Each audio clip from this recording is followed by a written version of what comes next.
देखिए चैप्टर है आज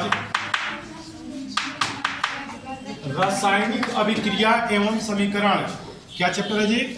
रासायनिक अभिक्रिया एवं समीकरण। तो पहला है रासायनिक अभिक्रिया क्या है, जान लीजिए। तो रासायनिक अभिक्रिया क्या है जान लीजिए। केमिकल रिएक्शन इसको कहते हैं हम। जब कोई पदार्थ अकेले या किसी भिन्न पदार्थ से अभिक्रिया करके भिन्न गुण वाले नए पदार्थ बनाते हैं, तो ऐसी अभिक्रिया को कौन सा अभिक्रिया कहा जाता है? रासायनिक अभिक्रिया कहा जाता है। सुनिए सब लोग ध्यान दो, तुम लोग ध्यान दो। जब कोई पदार्थ अकेले या किसी अन्य पदार्थ से अभिक्रिया करके भिन्न गुण वाले नए यौगिक बनाते हैं, तो ऐसी अभिक्रिया को रासायनिक अभिक्रिया कहते हैं। जैसे मान लीजिए कि कोई पदार्थ है हाइड्रोजन। सुनो जी, कौन सा पदार्थ है? हाइड्रोजन। उसके बाद एक नया पदार्थ आ गया क्लोरीन। क्या आ गया? क्लोरीन। तो हाइड्रोजन गैस है, क्लोरीन भी गैस है, दोनों जब मिल गया तो बन गया हमको HCl, यानी हाइड्रोक्लोरिक अम्ल। क्या बना दिया बच्चों? हाइड्रोक्लोरिक अम्ल, यानी हाइड्रोजन क्लोराइड बना दिया। क्या बना दिया बच्चों? Hydrogen chloride. तो ये हाइड्रोजन है, H को हाइड्रोजन कहते हैं, Cl को क्या कहते हैं? क्लोरीन। तो ये हाइड्रोजन इसका नाम है और ये है क्लोरीन। बना दिया क्या? हाइड्रोक्लोरिक अम्ल। क्या बना दिया बच्चों? हाइड्रोक्लोरिक अम्ल। यहाँ H दुगो है, Cl भी दुगो है, तो दो लगा देंगे तो संतुलित हो जाएगा, यानी बन जाएगा हमको HCl। तो देखिए हाइड्रोजन का गुण अलग होता है, Cl का गुण अलग होता है, क्लोरीन जो हाइड्रोक्लोरिक अम्ल है उसका गुण अलग होता है। ये गैस है, मिल के बन गया काची, एसिड बन गया। उसी तरह से ये आपके पास नमक है, सोडियम है। क्या बच्चों? सोडियम एक जहरीला धातु होता है, जो पानी के पड़ने पर जो सोडियम आप देख रहे हैं, एक जहरीला धातु है। तनी से उसमें पानी पड़ जाता है ना, तो बम से लग जाता है, विस्फोट के साथ लगता है। आप दीपावली में देखे होंगे तो दिया वाला आता है, दिया ऐसा रहता है, तो उसमें जलाने पूरा तेज आग फेंकता है, तो उसमें पानी डाल दीजिएगा ना, तो ये आग फेंकता है इसमें। उसी तरह से क्लोरीन, सुनिए क्लोरीन भी क्या है बच्चों? एक जहर है, जहरीला गैस है क्लोरीन। ठीक है, तो ये भी जहर, ये भी जहर, और दोनों जब जहर मिल जाता है तब बन जाता है राम रस। राम रस का नाम सुने हैं? नमक, यानी एक तरह से सब्जी का अमृत है। इसका काची नाम है जी सोडियम क्लोराइड। तो दो जब जहर मिल जाता है तो नया एक यौगिक बन जाता है, इसका नाम है नमक। क्या नाम है बच्चों? नमक। तो ये जो मेरा है नमक है, नमक जो बन गया, कैसे बन गया? ये नमक का जो निर्माण होता है दोनों जहर से होता है। तो क्या इसका गुण इसमें आया? नहीं आया। तो जो नया पदार्थ बनता है, लिखवाए आपको परिभाषा ही बताएं कि जब कोई पदार्थ अकेले या अन्य पदार्थ से अभिक्रिया करके भिन्न गुण वाला कोई यौगिक बना देता है, तो ऐसे ही अभिक्रिया को हम क्या कहते हैं? रासायनिक अभिक्रिया कहते हैं। यानी नया पदार्थ सोडियम है, नया पदार्थ क्लोरीन है, मिलकर क्या बना दिया? NaCl। क्या बना दिया बच्चों? NaCl। बच गया Na से संतुलित कर देंगे हम, तो Na और Cl को मिलके दुगो Na, यहाँ पे भी।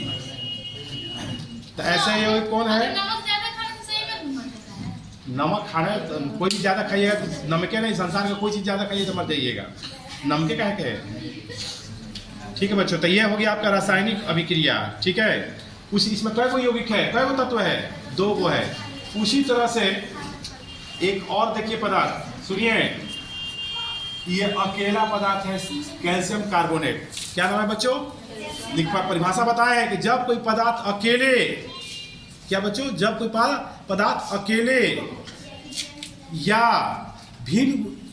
जब कोई पदार्थ अकेले या अन्य पदार्थ से अभिक्रिया करके, तो अन्य पदार्थ था, अकेला है, इसको खाली आप हीट कर दीजिएगा, कैल्शियम कार्बोनेट। कैल्शियम कार्बोनेट कहाँ पाया जाता है बच्चों? हमारे दांत में पाया जाता है। अंडा का जो ऊपरी छिलका होता है उसको भी कैल्शियम कार्बोनेट रहता है। हड्डी में पाया जाता है। तो इसको खाली आप गर्म कर दीजिएगा तो एक नया यौगिक बन जाएगा CaO प्लस CO2। क्या बनता है बच्चों? CaCO3 को तोड़ गर्म कर दीजिएगा तो CaO और CO2 प्राप्त हो जाएगा। यानी इसको कहते हैं कैल्शियम ऑक्साइड। क्या कहते हैं बच्चों? Calcium oxide. जब हड्डी को जैसे जला दीजिएगा, जब ना गर्म कर दीजिएगा तो यह 2 यौगिक बन जाता है। इसलिए कभी कभी कोई व्यक्ति अगर कोई व्यक्ति का चाहे कोई जीव अगर जला दिया जाता है तो उसको हड्डी देखिएगा ना, जला हुआ भाग है तो वहाँ पर देखिएगा एकदम चूना जैसा उजला उजला रहता है। ठीक है, तो ये कैल्शियम ऑक्साइड यही बच जाता है। हड्डी के जलने के बाद जो उजला पदार्थ बच जाता है यही कैल्शियम ऑक्साइड है। यही कैल्शियम ऑक्साइड है, यही कैल्शियम ऑक्साइड जो बाजार से हम चूना खरीद के लाते हैं ना, चूना खरीद के लाते हैं बाजार से, पान में खाने वाला चूना नहीं, खैनी में खाने वाला चूना नहीं, जो बाजार से चूना खरीद के लाते हैं उसको कहते हैं शुष्क चूना। ये जो चूना है, या ये जो चूना है, आप उसमें पानी डालिएगा ना तो बुलबुला छूटने लगेगा और खदकने लगता है ना। इसी चूना के यही चीज प्राप्त हो जाता है। किसको गर्म करने पे? कैल्शियम कार्बोनेट को। तो जब इसको अकेले ही पदार्थ है, इसको गर्म करके नया पदार्थ बन गया कैल्शियम ऑक्साइड और CO2। ठीक है, तो ये ऐसी अभिक्रिया ही कैसी अभिक्रिया कहलाती है? रासायनिक अभिक्रिया। ठीक है,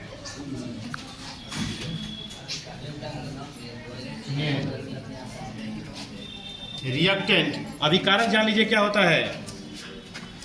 देखिए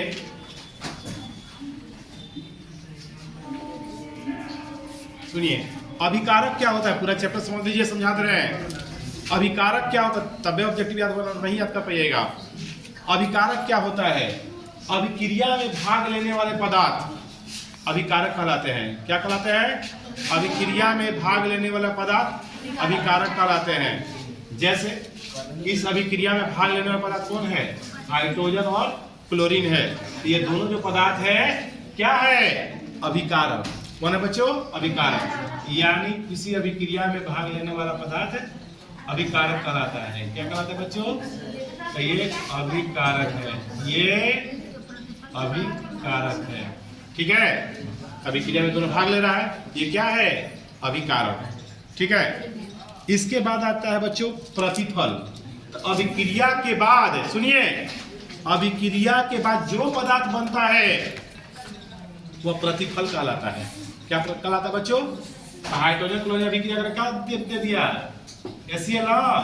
ये प्रतिफल है, इसको कहते हैं हम, अभिकारक को कहते हैं रिएक्टेंट, और जो प्रतिफल आता है उसको क्या कहते हैं? प्रोडक्ट। क्या जी? प्रोडक्ट। इसी तरह से सोडियम क्लोरीन अभिक्रिया करके क्या बना दिया? NaCl। तो ये नमक जो बन गया इसका क्या है? प्रतिफल है।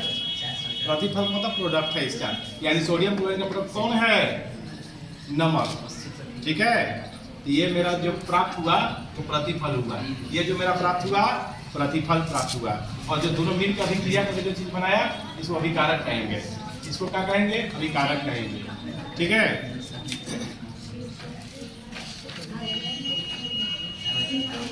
अब रसायन, अगला टॉपिक है रासायनिक समीकरण। देखिए अब अगला टॉपिक क्या है बच्चों? रासायनिक समीकरण।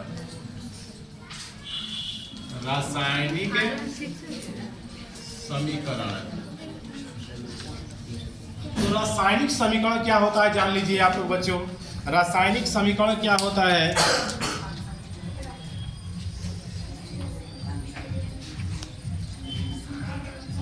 देखिए, रासायनिक समीकरण के बारे में जानिए। अगला टॉपिक है यानी केमिकल इक्वेशन। क्या नाम है बच्चों इसको? इसका नाम केमिकल इक्वेशन। केमिकल इक्वेशन क्या होता है जान लीजिए। केमिकल इक्वेशन यानी रासायनिक समीकरण। अगला टॉपिक है रासायनिक समीकरण। जान लीजिए क्या होता है।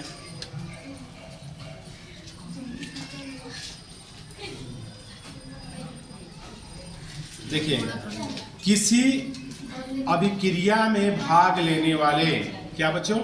किसी अभिक्रिया में भाग लेने वाले पदार्थों को संकेत एवं सूत्रों की सहायता से, किसी अभिक्रिया में भाग लेने वाले पदार्थों को संकेत एवं सूत्रों की सहायता से अभिक्रिया का संक्षिप्त निरूपण ही काची कहलाता है? रासायनिक समीकरण। जैसे मान लीजिए कि सोडियम है, जैसे हाइड्रोजन है, क्या है बच्चों? हाइड्रोजन। सुनिए, ये क्या है बच्चों? हाइड्रोजन। ये क्या है? ऑक्सीजन। ये है ऑक्सीजन। ये ऑक्सीजन है। तो हाइड्रोजन और ऑक्सीजन,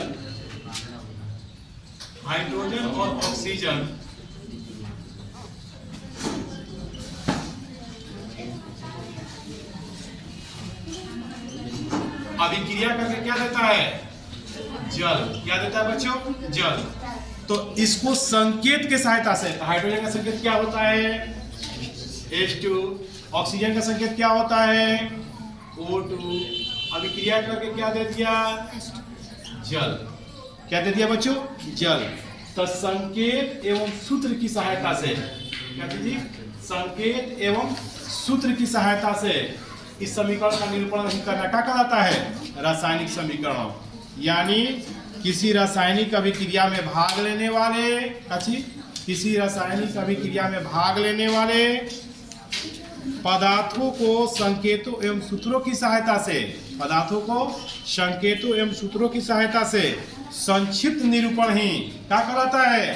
रासायनिक समीकरण। देखिए हाइड्रोजन इतना लंबा है, तो देखिए इसका क्या जरूरत पड़ता है? हाइड्रोजन है, इसका शॉर्टकट में नाम क्या होगा? H2। ऑक्सीजन है, इसका नाम शॉर्टकट में क्या होगा? O2। अभिक्रिया करके क्या बना दिया? जल, H2O। इसको संतुलित भी कर सकते हैं। H2 है, O2 है, दोनों लगा दिए। संतुलित का नाम को सिखाए थे एक बार।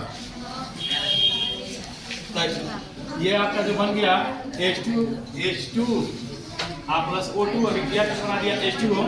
तो ये जो बनाया ऐसे समीकरण क्या कहते हैं? रासायनिक समीकरण। क्या कहते हैं बच्चों? रासायनिक समीकरण। अब रासायनिक समीकरण को संतुलित कैसे करते हैं? देखिए अगला टॉपिक है, टॉपिक नंबर 3।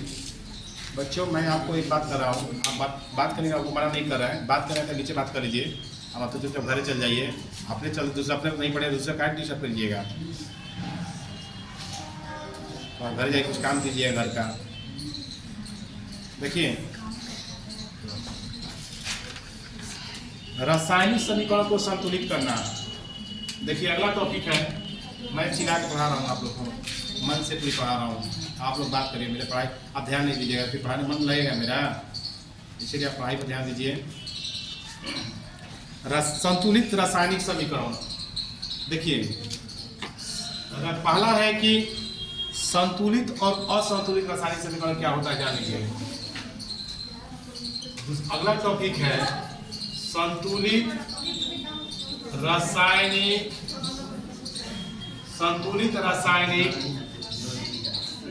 समीकरण।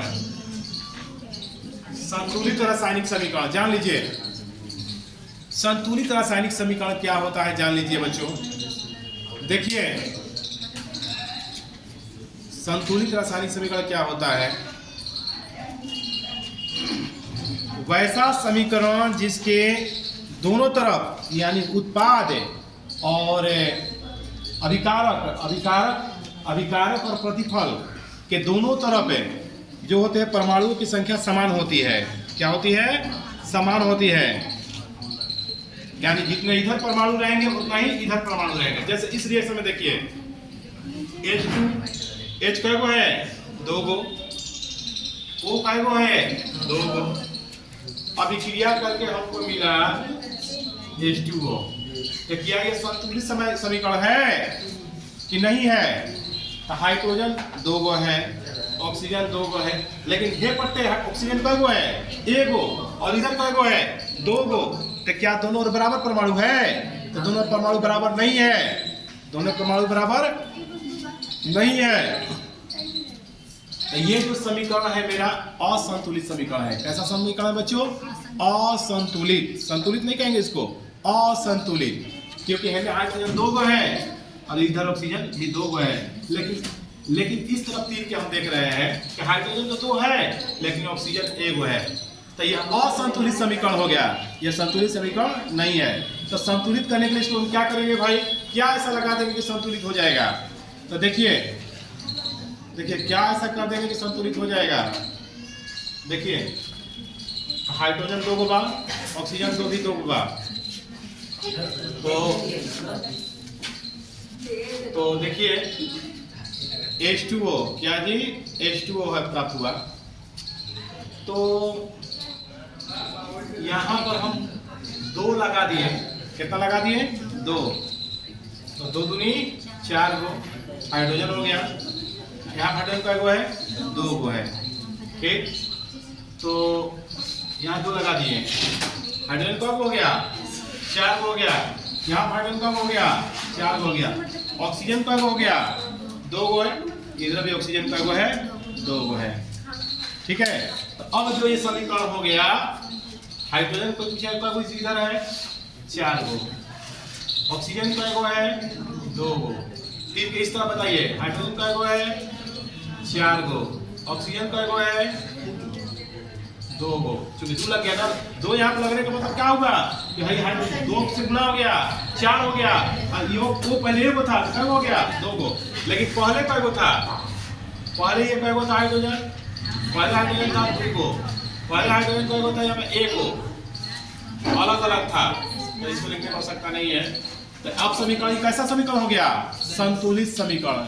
कैसा समीकरण हो गया जी, संतुलित समीकरण। अगर पहले कौन था असंतुलित, जब बराबर नहीं रहेगा ना तो असंतुलित। इस अभिक्रिया बताइए, ये समीकरण क्या संतुलित है कि असंतुलित है, बताइए। संतुलित है कि असंतुलित है, संतुलित है कि असंतुलित है। सी एगो है, सी एगो है, ओ 2 गो है, ओ 2 गो है। ऐसे ही समीकरणों को क्या कहेंगे, संतुलित है। ये संतुलित है, इसको संतुलित करने की आवश्यकता हमको नहीं है। सीधा ध्यान दीजिए, देखिए कह रहा है पहला ये जो रिएक्शन है संयोजन अभिक्रिया या संश्लेषण अभिक्रिया, ठीक। तो इसमें कह रहा है कि संयोजन अभिक्रिया वैसी अभिक्रिया है जिसमें 2 या 2 से अधिक पदार्थ, संयोजन नाम है इसका, संयोजन। संयोजन माने जुड़ना, जब 2 या 2 से अधिक पदार्थ जुड़कर एक नए पदार्थ का निर्माण करते हैं, तो ऐसी अभिक्रिया को क्या कहते हैं, संयोजन अभिक्रिया। संयोजन माने क्या होता है, जुड़ जाना, यानी जब 2 या 2 से अधिक पदार्थ जुड़कर एक नए पदार्थ का निर्माण करते हैं, तो ऐसी अभिक्रिया कौन सा अभिक्रिया कहेंगे जी, संयोजन अभिक्रिया। ऑब्जेक्टिव क्वेश्चन दिया हुआ है, तो जैसे CR+O2, जैसे C का मतलब कार्बन, O का मतलब ऑक्सीजन, ये दोनों जुड़कर एक नया पदार्थ बना देता है, इसका नाम क्या है, CO2। तो ये जो अभिक्रिया हुआ, ऐसी अभिक्रिया कौन सा अभिक्रिया कहेंगे, संयोजन अभिक्रिया। क्या कहेंगे बच्चों, संयोजन अभिक्रिया। उसी तरह से एक पदार्थ ले लीजिए मैग्नीशियम Mg, अभिक्रिया क्या किससे, ऑक्सीजन से। तो मैग्नीशियम ऑक्सीजन से अभिक्रिया करके, ऑक्सीजन में जब जलाइएगा ये जलने लगता है और बना देता है मैग्नीशियम ऑक्साइड। क्या बना देता है बच्चों, मैग्नीशियम ऑक्साइड। तो Mg इधर एगो है, Mg इधर एगो है, O 2 गो है, इधर O लेकिन एगो है। यहाँ पर हम 2 लगा देते हैं, तो क्या बन गया हमको, MgO, और इधर Mg भी बराबर हो गया, लेकिन इधर जब एगो हो गया, 2 लगा देंगे, ये संतुलित हो गया। यानी मैग्नीशियम ऑक्सीजन से अभिक्रिया करके क्या बना दिया, मैग्नीशियम ऑक्साइड। तो ऐसी अभिक्रिया कौन सा अभिक्रिया कहेंगे, संयोजन अभिक्रिया। कौन सा अभिक्रिया कहेंगे बच्चों, संयोजन अभिक्रिया। अगला टॉपिक है वियोजन अभिक्रिया। क्या नाम है बच्चों, वियोजन अभिक्रिया, डाई कंपोजिशन रिएक्शन। क्या कहेंगे बच्चों इसको, डाई कंपोजिशन रिएक्शन, वियोजन अभिक्रिया। वियोजन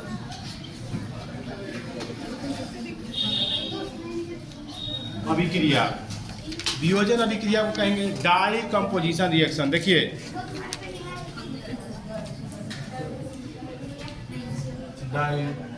डाई कंपोजिशन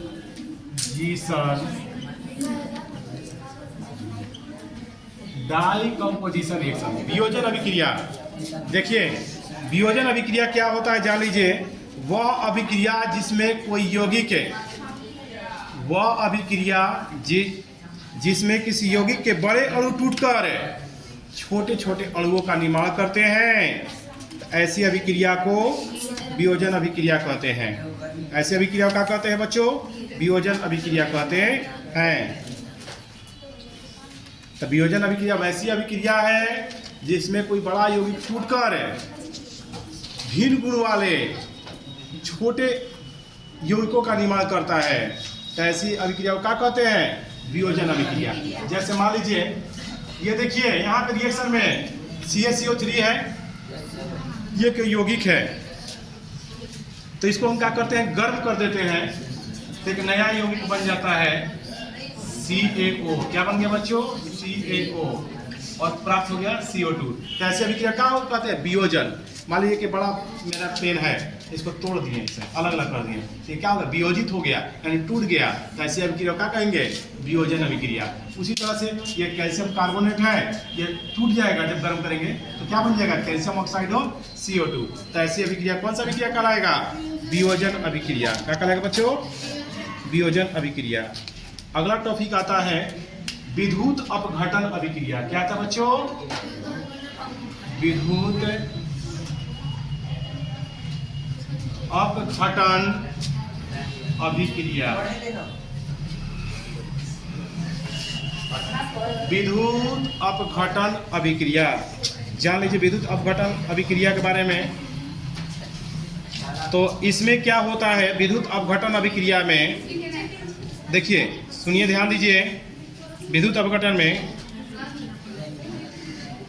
कुछ धातुओं के जो ऑक्साइड, कुछ धातु के जो ऑक्साइड या क्लोराइड होते हैं, विद्युत धारा प्रवाहित करने पर क्या हो जाते हैं? वह दो भागों में टूट जाते हैं। तो ऐसी अभिक्रिया को क्या कहेंगे? विद्युत अपघटन अभिक्रिया। तो ऐसी अभिक्रिया को क्या कहेंगे? विद्युत अपघटन अभिक्रिया। ठीक है।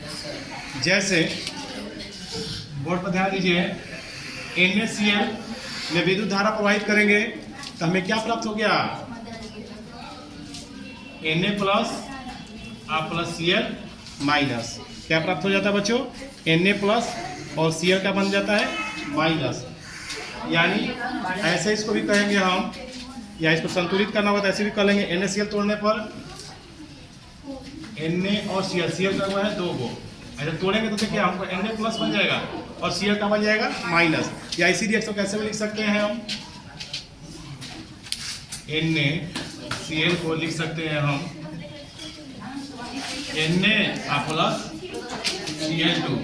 सुनिए, Na प्लस Cl2। तो Cl यहाँ पर 2 गो है, यहाँ पर 1 गो है, 2 लगा देंगे यहाँ पे, 2 यहाँ पर भी लगा देंगे। तो ये चूंकि विद्युत धारा पर NaCl को गर्म करके नहीं टूट जाएगा। ये नमक को गर्म कर दीजिएगा तो सोडियम और क्लोरीन में नहीं टूट जाएगा, उसमें करंट प्रवाहित करना पड़ता है, तो 2 भागों में टूट जाएगा, सोडियम और क्लोरीन में। तो ऐसी अभिक्रिया कौन सा अभिक्रिया कहेंगे?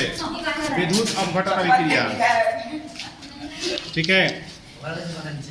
आगे है उभय विस्थापन अभिक्रिया। अगला टॉपिक क्या है बच्चों? उभय विस्थापन अभिक्रिया।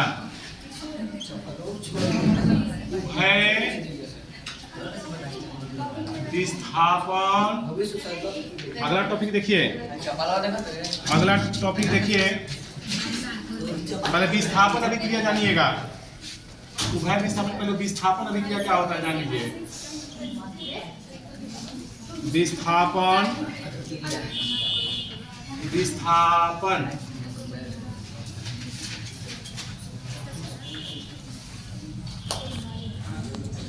देखिए, विस्थापन अभिक्रिया के बारे में जान लीजिए। कोई या इसी को कोई कहता है एकल विस्थापन अभिक्रिया। एकल विस्थापन अभिक्रिया जानिए। एकल विस्थापन अभिक्रिया को सिंगल डाई प्लेसमेंट रिएक्शन क्या कहते हैं बच्चों? इसको सिंगल डाई प्लेसमेंट रिएक्शन। इसका नाम है single displacement reaction. Single displacement reaction क्या होता है जान लीजिए। वह अभिक्रिया जिसमें किसी यौगिक में उपस्थित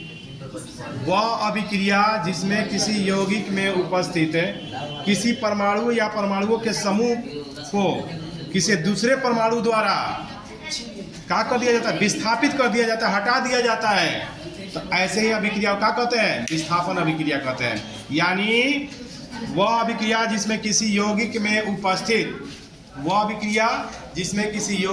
उपस्थित किसी परमाणुओं या परमाणुओं के समूह को किसी दूसरे परमाणु द्वारा क्या कर दिया जाता है, विस्थापित कर दिया जाता है, वहां से हटा दिया जाता है। तो ऐसी अभिक्रिया को क्या कहते हैं, हम विस्थापन अभिक्रिया कहते हैं। जैसे एक रिएक्शन देखिए, Fe है, अभिक्रिया कराएंगे हम CuSO4 से। तो FeCu को क्या करेगा, इसके जगह से हटा देगा और इसका जगह खुद ग्रहण कर लेगा। ऐसी अभिक्रिया को हम क्या करेंगे, विस्थापन अभिक्रिया। Cu क्या हो गया, अलग हो गया। देखिए Fe प्लस CuSO4 को अभिक्रिया कराएंगे हम Fe से CuSO4 से, यानी कॉपर सल्फेट से। तब कॉपर को यहाँ से Fe क्या करेगा, कॉपर को Cu को Fe हटा देगा और क्या प्राप्त होगा हमको, FeSO4 प्लस Cu। तो ऐसी ही अभिक्रिया कराएगा विस्थापन अभिक्रिया, एकल विस्थापन, या इसी को कहते हैं एकल विस्थापन अभिक्रिया। एक को विस्थापित कर रहा है। द्वितीय विस्थापन अभिक्रिया में ठीक उल्टा है, इसका थोड़ा सा अलग होता है। द्वितीय विस्थापन अभिक्रिया में क्या होता है बच्चों, या उभय विस्थापन अभिक्रिया कोई कहता है इसी को, उभय विस्थापन अभिक्रिया। उभय विस्थापन अभिक्रिया क्या जान लीजिए, कैसा अभिक्रिया होता है कि उभय विस्थापन अभिक्रिया वैसी अभिक्रिया को कहते हैं जिसमें दो या दो से अधिक यौगिक पदार्थों का आदान प्रदान करते हैं। जिसमें एक कर रहा था, नेकी इसको हटा रहा था, इसमें दो या दो से अधिक यौगिक हटाएगा एक दूसरे को। तो ऐसी अभिक्रिया क्या कहते हैं, उभय विस्थापन अभिक्रिया। जैसे रिएक्शन सही समझ में आएगा ये, जैसे NaCl, कौन बच्चों, NaCl AgNO3 को से अभिक्रिया करता है, AgNO3 से अभिक्रिया करता है। तो देखिए इसमें Na, यहाँ पर Na Ag की जगह पर आ जाएगा और Ag किसके जगह पर चला जाएगा, Cl को जाएगा, दो को बदलेगा। इसमें खाली एक बदल रहा था, इसमें दो को जब बदलेगा तो इसको कहते हैं डबल डाइकम्पोजिशन रिएक्शन या उभय विस्थापन या द्वितीय विस्थापन, दो नाम इसका है। तो Na की जगह पर कौन आ जाएगा, Ag आ जाएगा। NaNO3 Ag और Cl मिलकर बना दिया AgCl। क्या बना देगा बच्चों, AgCl। देखिए ये यहाँ पर आया और ये यहाँ पर आया, दो का चेंजिंग हुआ, क्या चेंजिंग हुआ, दो का चेंजिंग हुआ, यानी दो का विस्थापन हुआ। इसलिए इसका नाम कौन सा रिएक्शन है, द्वितीय विस्थापन अभिक्रिया या डबल डाइकम्पोजिशन रिएक्शन या उभय विस्थापन अभिक्रिया कहते हैं उसको। ठीक है, अगला रिएक्शन का नाम है अवक्षेपण अभिक्रिया। क्या नाम है बच्चों, अवक्षेपण अभिक्रिया।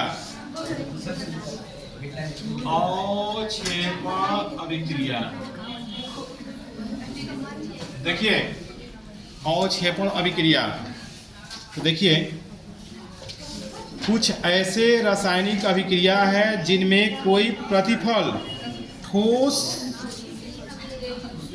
विलयन के रूप में अलग होते हैं।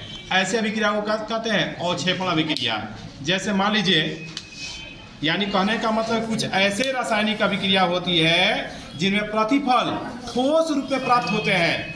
ठीक है, तो ऐसे अभिक्रिया को कौन सा अभिक्रिया कहते हैं, अवक्षेपण अभिक्रिया। एक तरह से अवक्षेप कहते हैं। जैसे दूध है तो दूध को गर्म करते हैं तो उसमें क्या प्राप्त होता है, ऊपर में छाली प्राप्त होता है, यानी दूध का अवक्षेप क्या होता है, छाली, यानी जो घी वो प्राप्त होता है। उसी तरह से आपको अभिक्रिया रिएक्शन में अगर आते हैं यहाँ, तो NaCl, ये देखिए यही रिएक्शन NaCl की अभिक्रिया जब हम AgNO3 से कराते हैं, किससे कराते हैं बच्चों, 3 से कराते हैं तो हमें क्या प्राप्त होता है, AgCl plus NaNO3, AgCl plus NaNO3। तो यहाँ पर हमको सिल्वर क्लोराइड का क्या प्राप्त होता है, अवक्षेप प्राप्त होता है। ये मेरा जो प्राप्त हुआ ये अवक्षेप के रूप में प्राप्त होता है। ये मेरा क्या चीज है बच्चों, अवक्षेप है।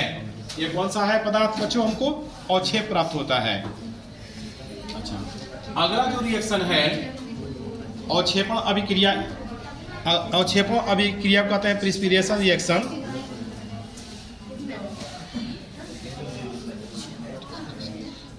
अगला है उदासीनीकरण अभिक्रिया, क्या कहते हैं बच्चों, न्यूट्रलाइजेशन रिएक्शन। उदासीनीकरण अभिक्रिया, उदासीनीकरण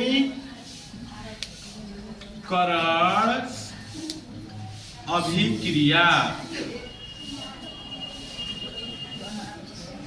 उदासीनीकरण अभिक्रिया। देखिए उदासीनीकरण अभिक्रिया क्या होता है जान लीजिए। अभी उदासीनीकरण अभिक्रिया क्या होता है जान लीजिए। वह अभिक्रिया जिसमें कोई अम्ल किसी भस्म के साथ अभिक्रिया करके, वह अम्ल जो किसी भस्म के साथ अभिक्रिया करके लवण बनाते हैं, तो ऐसी अभिक्रिया को क्या कहते हैं हम, उदासीनीकरण अभिक्रिया कहते हैं। यानी वह अभिक्रिया जिसमें किसी अम्ल का भस्म से अभिक्रिया होता है, तो ऐसी अभिक्रिया को कौन सा अभिक्रिया कहते हैं, उदासीनीकरण अभिक्रिया कहते हैं। जैसे HCl है, HCl क्या है बच्चों, अम्ल है। क्या है, अम्ल है। अब अम्ल के साथ आप मिला दीजिएगा सोडियम हाइड्रोक्साइड क्षार। क्या मिला दीजिएगा, क्षार मिला दीजिएगा। अम्ल के साथ क्या मिला दीजिएगा, क्षार मिला दीजिएगा। तो क्या प्राप्त हो जाएगा हमको, Na और Cl मिलकर क्या बना दिया, NaCl। और H, Na और Cl मिलकर क्या बना दिया हमको, NaCl। क्या प्राप्त हो गया, NaCl। और हाइड्रोजन और ऑक्सीजन मिलकर बना देगा जल। तो ऐसी अभिक्रिया को कौन सा अभिक्रिया कहेंगे, उदासीनीकरण।